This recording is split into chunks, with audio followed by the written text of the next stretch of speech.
Damn Reincarnation, capítulo 249, Alcart, 1. Mesmo nas primeiras horas da manhã, as luzes da propriedade principal dos Lionheart não eram totalmente apagadas.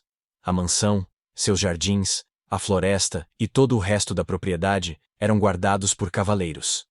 Além disso, vários feitiços protegiam o interior da mansão, então invadir de fora era quase impossível. Claro, as pessoas dentro da mansão ainda podiam se mover livremente. Quer fosse tarde da noite ou de manhã cedo, qualquer pessoa pertencente à família principal tinha permissão para se aventurar em qualquer lugar nos terrenos da propriedade. Acompanhado por Laman, Gerhard foi para sua propriedade em Guidol, enquanto Cian e Gilead ainda não haviam retornado de Ruhr. A terceira divisão dos Cavaleiros Leão Negro, comandada por Carmen, realizava treinamento noturno nas profundezas da floresta. Como nenhuma exceção foi permitida durante o treinamento, até mesmo Ciel, que deveria estar enrolada em um cobertor, estava em algum lugar da floresta. Eugene decidiu que aquele era o momento perfeito para deixar a mansão. Ele havia decidido que não usaria o portal de dobra dos Lionheart que ficava dentro de sua floresta e, em vez disso, usaria o portal de dobra da capital Ceres. Eugene usaria a identidade falsa que havia usado em Samar a caminho de Helmut e, assim que entrasse em Helmut, decidiria o que fazer a seguir de acordo com a situação. Eugene até escreveu uma carta para o resto dos Lionhearts, esperando que isso evitasse que eles ficassem muito preocupados. No entanto, não havia escrito exatamente para onde estava indo, e apenas disse que voltaria depois de dar uma olhada ao redor do mundo. Depois de pensar que poderia não ser o suficiente, Eugene acrescentou mais algumas linhas.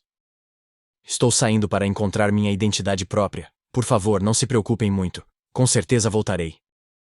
Eugene acrescentou essas linhas depois de uma consideração cuidadosa. Embora não soubesse como os outros reagiriam, sabia como Carmen reagiria àquela primeira linha.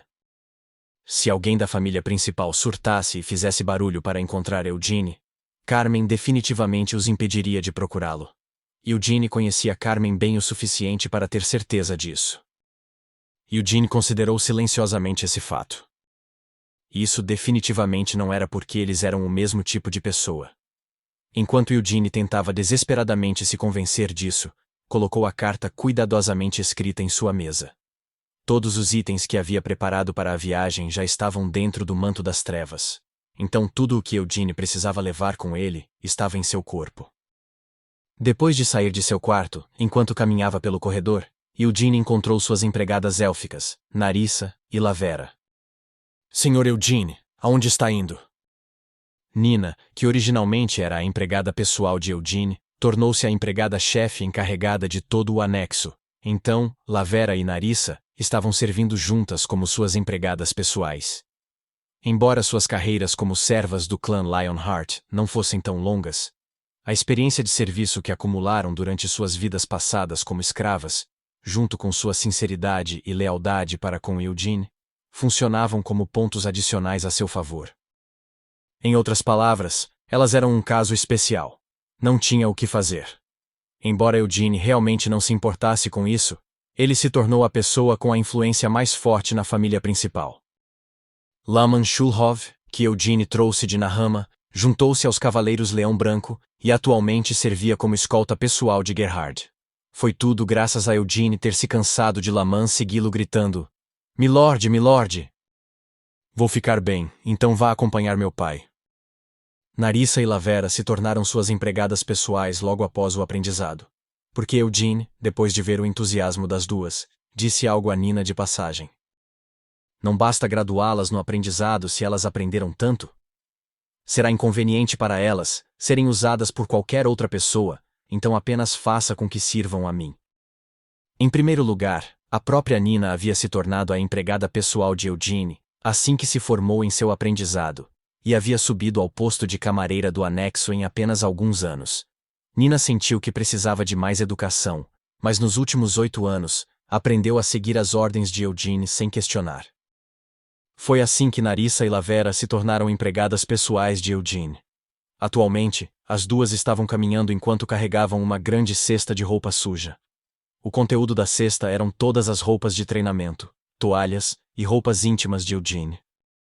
Um passeio, Eugene respondeu bruscamente à pergunta. Se for esse o caso, deixe-me acompanhá-lo, respondeu Narissa rapidamente. Com isso, Lavera olhou para Narissa com seu único olho e murmurou.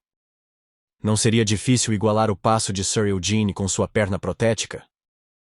Mesmo com minha prótese, eu ainda consigo andar rápido, então vai ficar tudo bem. Narissa insistiu. Tum-tum. Como demonstração, Narissa subiu e desceu as escadas com a perna falsa.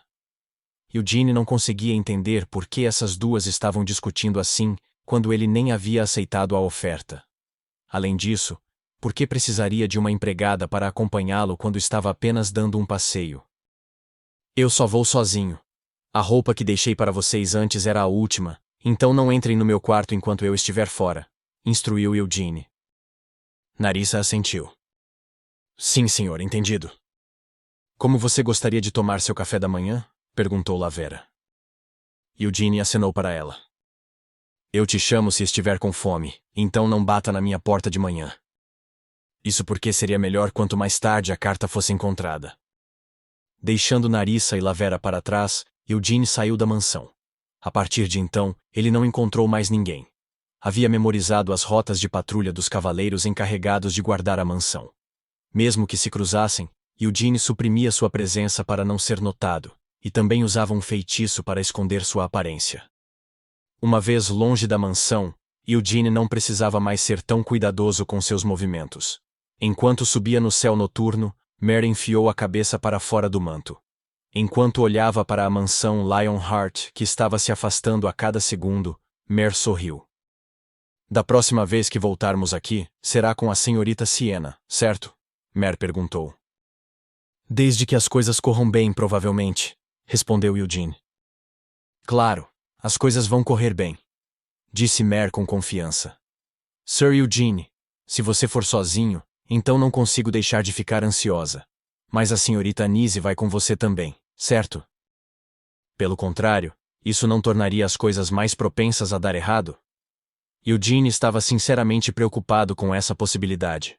Se fosse no passado, as coisas poderiam ter sido diferentes. Mas atualmente, foi revelado que Eugene era o herói, e Anise era a santa. Olhando para si mesmos do ponto de vista de Helmut, eles deveriam ser vistos como intrusos entrando no país para um dia tentar matar os reis demônios. Então, Eugene estava preocupado se seriam ou não capazes de entrar no país por meios normais. Por enquanto, tentaria entrar com sua identidade falsa. E se isso não funcionasse, teria que tomar providências para entrar clandestinamente. Sir Eugene, em vez de pensar em algo estúpido, por que você simplesmente não deixa isso para a senhorita Christina? Mare sugeriu. Eugene repetiu suas palavras de volta para ela. Algo estúpido? Eu? Você acabou de pensar em entrar clandestinamente, não é, Sir Eugene? O domínio demoníaco de Helmut não é apenas uma loja local, então você realmente acha que é possível entrar clandestinamente? Mare perguntou com ceticismo. Eugene bufou. Você nunca esteve em Helmut, então por que está agindo como uma sabe-tudo? Passei a maior parte da minha vida em Acreon. E os únicos outros lugares em que estive foram os lugares que fui com você, Sir Eugene. Então é claro que não estive em Helmut.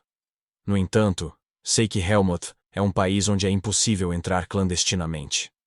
Insistiu Mare. Você realmente acha que eu não sei disso? Eugene tentou blefar. O fato de você ainda estar pensando em entrar clandestinamente, apesar de saber disso, prova que está tendo uma ideia estúpida, disse Mare. Encantada com seu próprio raciocínio claro, ela estufou o peito. Irritado com seu sorriso triunfante, Eugene deu um tapinha em Mare bem no meio de sua testa. Ai, ai, Mare gritou. Embora tivesse sofrido por isso, Mare estava certa. Era impossível contrabandear qualquer coisa para Helmut. O Império do Rei Demônio era governado por um conjunto de leis completamente diferente, em comparação com aqueles que governavam o resto dos reinos deste continente. Se alguém fosse um cidadão de Helmut, contanto que pagasse seu imposto mensal regular em força vital, seu sustento era garantido sem que tivessem que trabalhar nenhum dia pelo resto de suas vidas. A única consequência de pagar o imposto em força vital era que a pessoa não teria energia pelo resto do dia. Além disso, se alguém assinasse um contrato para se tornar um trabalhador morto-vivo após a morte, poderia até se tornar um quase nobre e viver uma vida luxuosa. Nesse império onde você podia relaxar sem ter que trabalhar, o custo de imigrar para o império era muito caro. Mas não parecia muito quando se considerava poder viver assim pelo resto da vida. No entanto, não havia apenas uma ou duas pessoas no mundo que desejavam desfrutar de confortos e luxos sem pagar o preço que precisavam pagar. O tipo de pessoa que não estava disposta a aceitar a oferta de trabalhar depois de morta, tentaria cruzar secretamente as fronteiras de Helmut, sem qualquer assistência do Serviço de Apoio à Imigração de Helmut e sem comprar residência permanente. Essas pessoas certamente morreriam. Helmut era um império inteiramente governado pelo Rei Demônio, por isso era incrivelmente generoso com os humanos, mas não mostrava misericórdia com contrabandistas ou residentes ilegais. Isso era natural. Demônios noturnos, como as súcubos, podiam drenar forçadamente a força vital de uma pessoa através de seus sonhos. Mas dito isso, os demônios da noite não eram os únicos que cobiçavam a força vital de um humano. A força vital, a vitalidade de um humano, tinha o poder de nutrir os demônios. Os humanos de Helmut não precisavam trabalhar, porque doavam sua força vital aos demônios da classe aristocrática e aos reis demônios que estavam no topo. Contrabandistas e imigrantes ilegais, que tentavam receber o mesmo tratamento preferencial, enquanto não forneciam pagamentos regulares de sua força vital, eram mortos por grupos de caça de bestas demoníacas, sem nem mesmo dar a eles uma chance de se defenderem no tribunal. Claro, com suas habilidades, você deve ser capaz de enganar os grupos de caça de bestas demoníacas. No entanto, o que você vai fazer depois disso? Sir Eugene, você ainda será um imigrante ilegal, e de acordo com as leis de Helmut, todos os imigrantes ilegais são executados incondicionalmente. Mer deu um sermão enquanto estalava a língua. Portanto, por favor, não pense em nada estranho e apenas confie na senhorita Cristina. Afinal, não é Alcarte Parish que planejamos usar como nossa rota para Helmut, o lugar onde ela residia originalmente.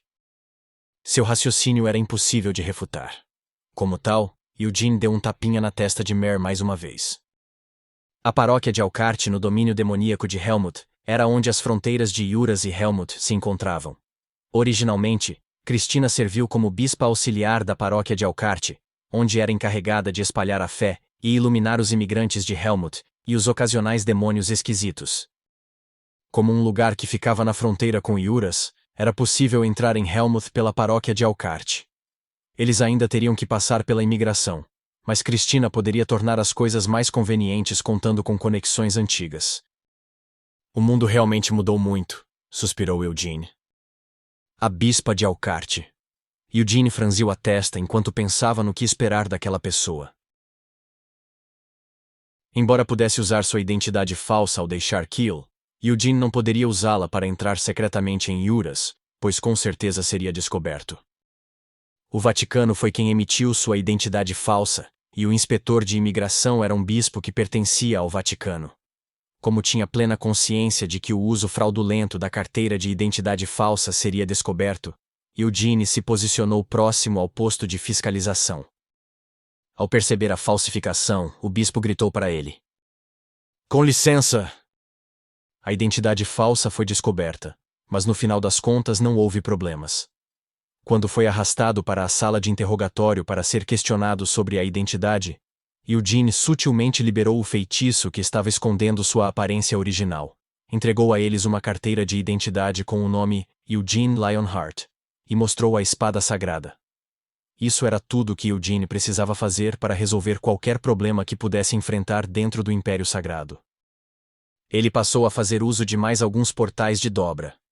O lugar onde ele havia combinado de se encontrar com Cristina era Neran, uma cidade no extremo norte de Juras.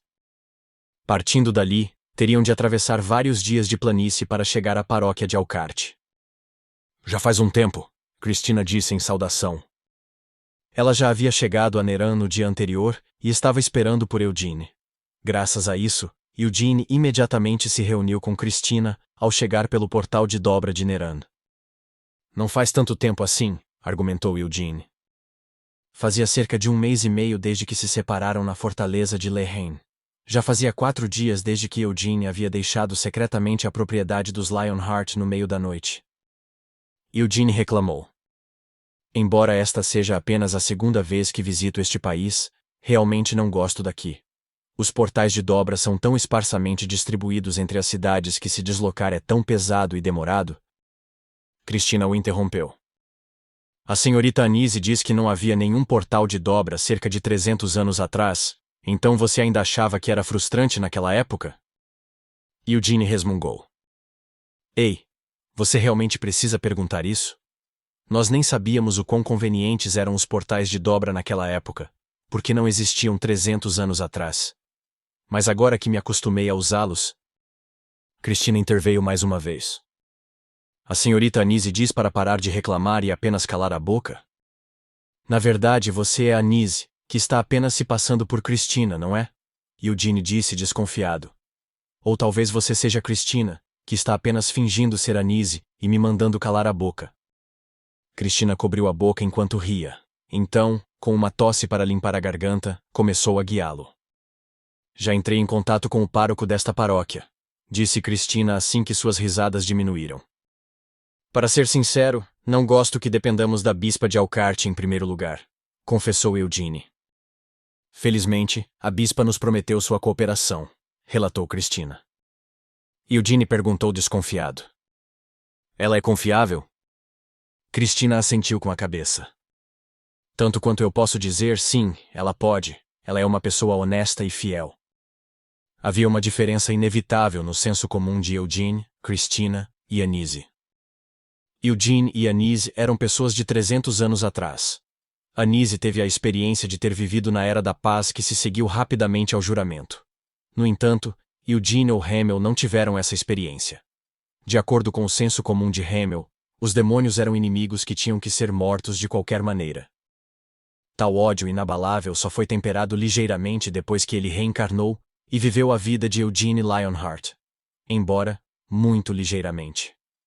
Embora acreditasse que os magos negros definitivamente deveriam ser mortos, Eugene passou a sentir que, de acordo com a situação, não havia problema em deixá-los viver. Mas no caso dos demônios, Eugene honestamente não tinha muita certeza. A rainha dos demônios da noite, a lâmina do encarceramento e a princesa Rakshasa, esses nomes notórios que corriam soltos pelo mundo 300 anos atrás, definitivamente precisavam ser mortos. Mas e os outros demônios? Os demônios que nasceram em um mundo pacífico e não sabiam nada sobre guerra? Mesmo aqueles que nunca conheceram a guerra nem a desejaram, devem ser definidos como inimigos e sumariamente executados apenas porque nasceram como demônios? Eugene não sabia a resposta para isso. Ele também não queria considerar seriamente a questão. Apenas sentiu que, desde que houvesse um motivo para matar alguém, não havia problema em matá-lo. Eugene não era um santo ou um sábio, então não tinha uma bússola moral definida sobre matar alguém. Eugene expressou suas suspeitas. Ela não é humana, é? Além da questão de saber se os demônios deveriam ou não ser mortos, não importava o quê. Havia outro assunto que levava Eugene a questionar seu bom senso. Se os demônios poderiam ou não ter fé. Eles poderiam realmente acreditar e adorar o Deus da Luz, cuja missão era purificar todos os demônios? Eugene aceitava que uma vez que o mundo havia mudado, haveria diferenças no que passava por bom senso, mas muito menos aceitar isso, ele não conseguia nem entender isso. Ela é meio humana, Cristina respondeu com um sorriso irônico. Se as raças de duas pessoas fossem diferentes, elas geralmente não poderiam ter filhos. Mas não era como se a prole nunca fosse nascer. Muito raramente, duas raças diferentes poderiam se unir para criar uma criança. A ocorrência menos comum disso era o meio-elfo, nascido entre um humano e um elfo. Além deles, havia alguns casos em que crianças nasceram entre demi-humanos, pertencentes a raças diferentes. A paróquia de Elkhart foi fundada com o propósito de converter tanto os humanos quanto os demônios de Helmut. Aileen Flora, que servia como vigária ali, nasceu de uma união entre um povo demônio e um humano, e assim, era a mais rara de todas as raças mistas, um povo meio humano, meio demônio. Este fato não era amplamente conhecido do público. A bispa de Elkhart usava sempre um manto branco puro que lhe subia à cabeça e cobria o rosto com uma máscara. Portanto, seus paroquianos não sabiam como era realmente a aparência de sua vigária. No entanto, Cristina, que serviu como bispa auxiliar de Alcarte, conhecia o segredo da bispa. Ela nasceu com o sangue misturado de um povo demônio e um humano. Mas por ter uma linhagem tão especial, a fé da bispa Aileen era ainda mais sincera, real e fiel.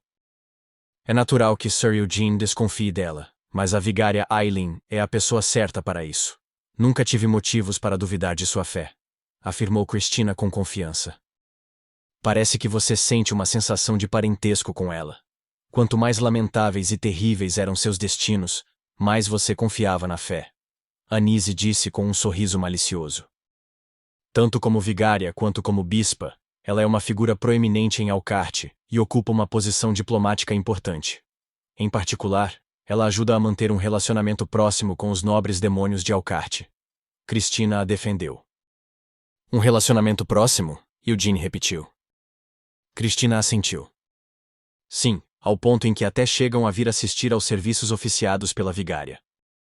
Então, mesmo não tendo nem um pingo de fé, ainda vinham assistir ao culto da igreja apenas por afeto. Christina continuou falando. Embora tenha dito que não seria capaz de nos ajudar na tentativa de falsificar nossas identidades ou contrabandear-nos, poderia fornecer assistência ajudando-nos a obter um visto imediatamente, ignorando a fila de espera. Um visto? Eugene disse enquanto piscava, sem saber o que aquela palavra significava. Christina começou a explicar. Helmut também é extremamente famosa como destino turístico, na medida em que, se você for rico, espera ver Helmut pelo menos uma vez antes de morrer. Já ouviu falar sobre o mundo demoníaco de Helmut, Sir Eugene?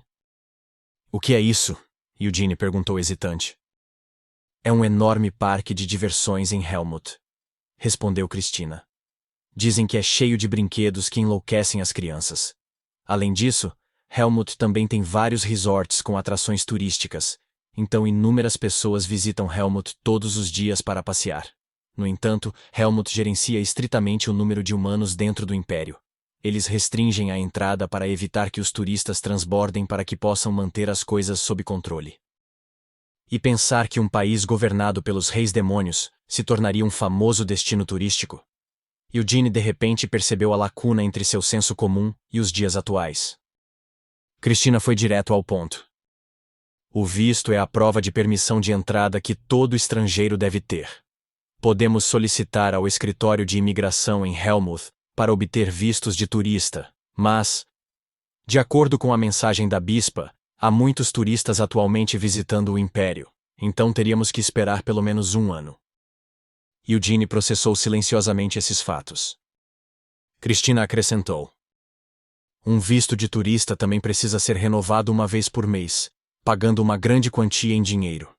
Os cidadãos do Império Helmut com residência permanente pagam regularmente seus impostos em força vital, mas os turistas não podem pagar em força vital.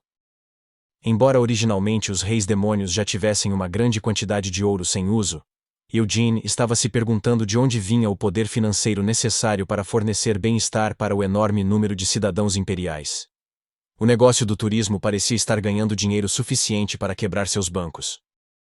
No entanto, a bispa Aileen disse que poderia dar uma mãozinha para que possamos obter um visto de residência sem nenhum custo. Ela podia contornar a fila de espera de anos e entregá-los até hoje. Christina informou a ele. Ainda não seríamos rejeitados na triagem de imigração? E se não permitirem que o herói e a santa entrem no país? Eugene perguntou. Eu também estava preocupada com esse fato, mas a bispa Aileen disse que isso não seria um problema. Não sei se ela fez alguma coisa para convencê-los pessoalmente, mas... As palavras de Christina sumiram distraidamente quando abriu a porta de uma carruagem que esperava. O maior destino turístico do continente? Um mundo demoníaco que deixa as crianças loucas? Resorts? Este ainda era o Império do Mal, governado pelos reis demônios? O mundo enlouqueceu. Eugene suspirou enquanto balançava a cabeça.